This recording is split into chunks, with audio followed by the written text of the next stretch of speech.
Oh. Don, kahit nagpredict ka, panalo pa rin kayo.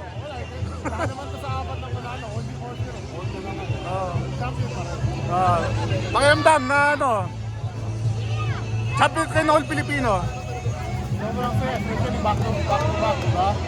So, yun nga yung ini-eliminate yung Paris yung Grand Cup. So, may chance pa rin kami. Important yun. Sobrang saya. Don, itong game 6, 26-5 yung start nyo eh.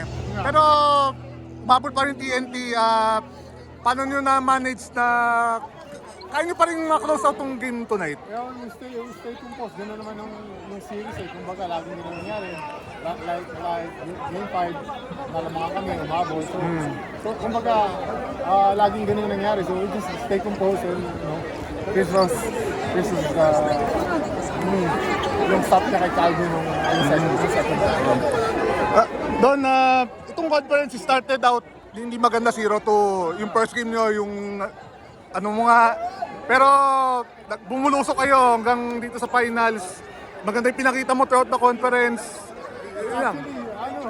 Actually, may championship pang over siguro. Medyo bad start. But nung parang dalawang sunod kami talo, medyo nagising na kami. And then, yun na, started na pangat na yung game namin na Don, paano ka magsa-celebrate?